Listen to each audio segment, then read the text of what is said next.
Hello, all you vinyl buckaroos. We have another top 5 ranked showdown, and today we are talking about something near and dear to Mr. Wheeler's heart. Why don't you tell us what it is, John? The top 5 skate bands from the 80s out of California. Skate punks. Skate punks. Yeah.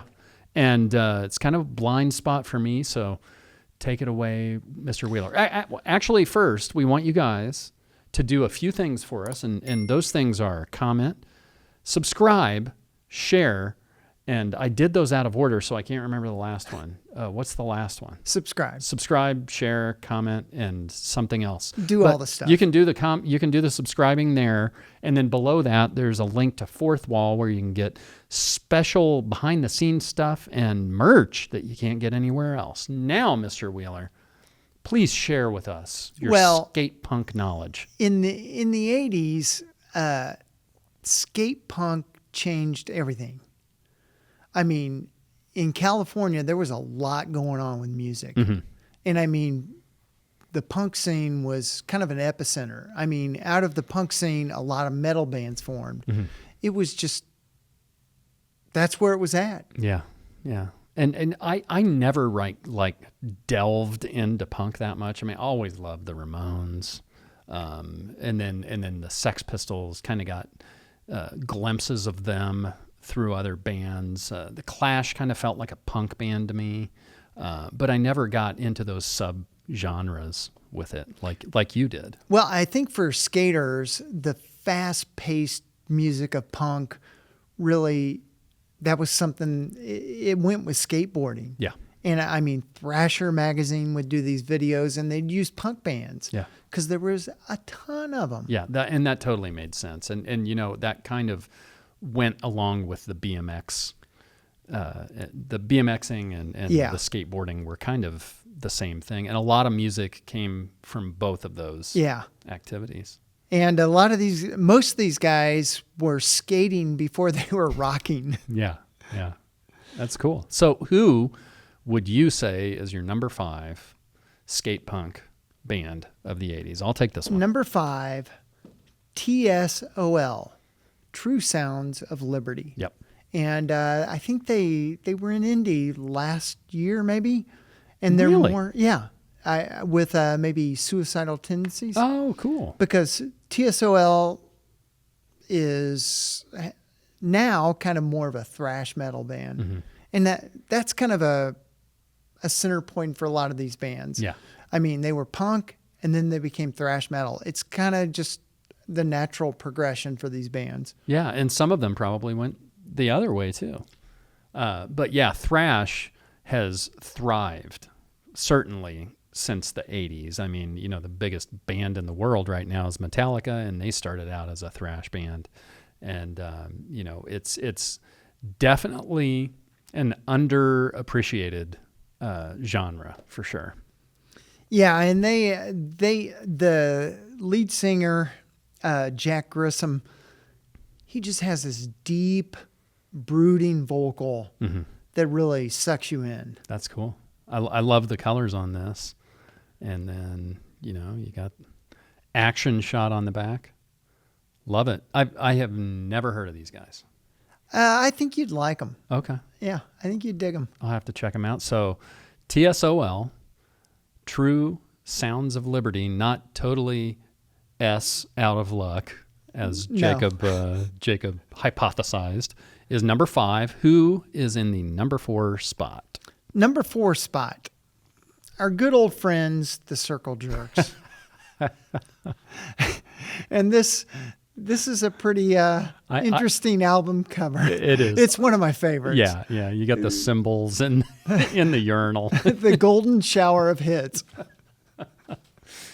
You got to love that, because a lot of these guys are not coming from a serious... I mean, maybe the music sounds serious or intimidating, but most of these guys in these bands, and I say guys because most of these bands were guys at the time. That's changed since then. Didn't take themselves too seriously, right? No. And this band has broken up and gotten back together so many times. Yes. It's hard to keep track. But with the name recognition that they have, It's the same thing for any band, any genre. Now, if somebody tells you they're doing a farewell tour or they've broken up, don't believe them, because nobody breaks up and stays broken up in today's music world. Yeah, and they don't have a big, broad catalog. Right. I mean, even though they've broken up and gotten back together so many times, they've only got like 6 albums and 1 compilation. This one. Yeah. Yeah. And the comp's the one to have. Yeah, I have this one. Yeah. So it's a. the one that I know It's the fast. most. The one that I know the most about. Well, this one and another one. But so this is number 4, Circle Jerks. Who's number 3? Number 3, the Suicidal Tendencies. This is the other one I know of. And these guys were big skaters. Yeah. They were big skaters. Yeah.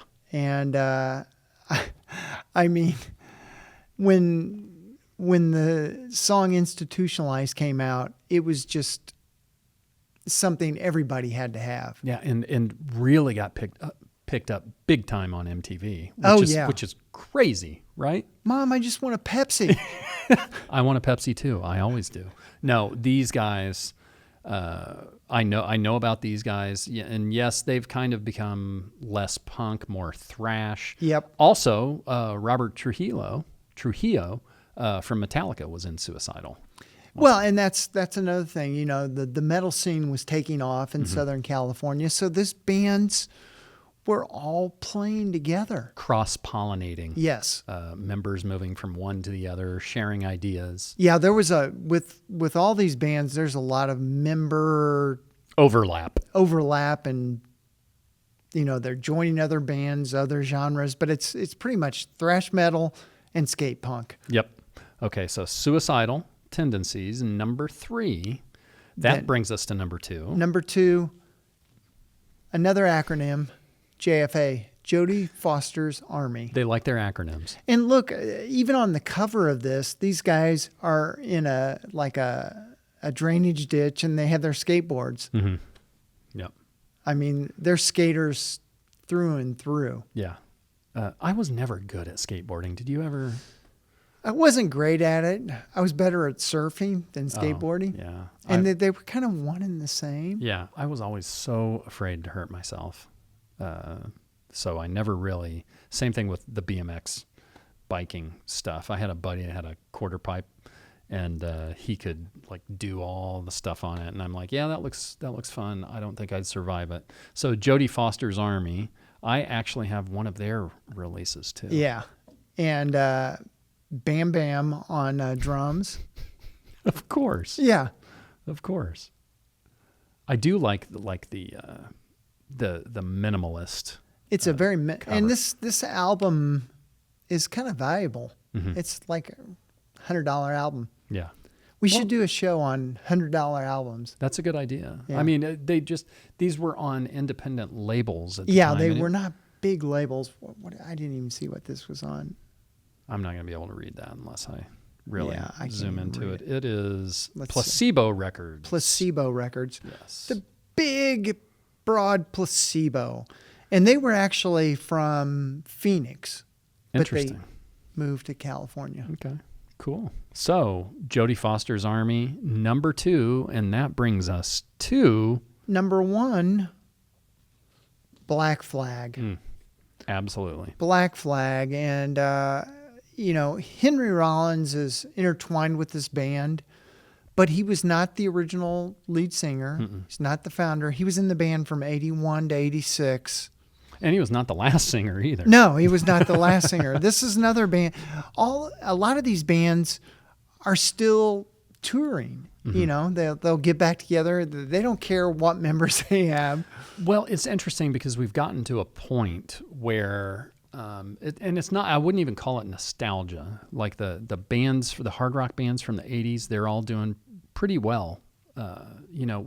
There's more festivals, there's more, especially since COVID, more opportunities for these bands to get out there and play. I mean, there's always new venues here in Indy opening up. There are going to have to be people to play those. And it just opens the door for that side of the music industry where these bands can make money, because we all know they're not making any money from the music. Yeah, and I mean, for these bands, none of them were heard on the radio. Right. You're not hearing any of these bands. Word of mouth. Yeah. Underground magazines, underground newspapers. Zines. Yeah. Zines. Yeah. Zines. Yeah. Well, that's cool, man. It's great to get schooled on some stuff that I don't know. I mean, everybody has blind spots in their collections and in their knowledge. And that's why we love Wheels, because he brings this knowledge to us. And we can't thank him enough for it. We want you guys to let us know, most specifically Mr. Wheeler, know what your top 5 skate punk bands are. And, you know, if we've misplaced something or forgotten something, you guys tell us. What else do we want them to do when they're going and communicating? Subscribe, share, comment, all that good stuff. Yeah, don't forget to go to that Fourth Wall link. You can become a closer member of the Vinyl Ventures family. You can get some special merch and behind-the-scenes footage. That's Wheels. I'm Jay, and we'll see you all the next time around.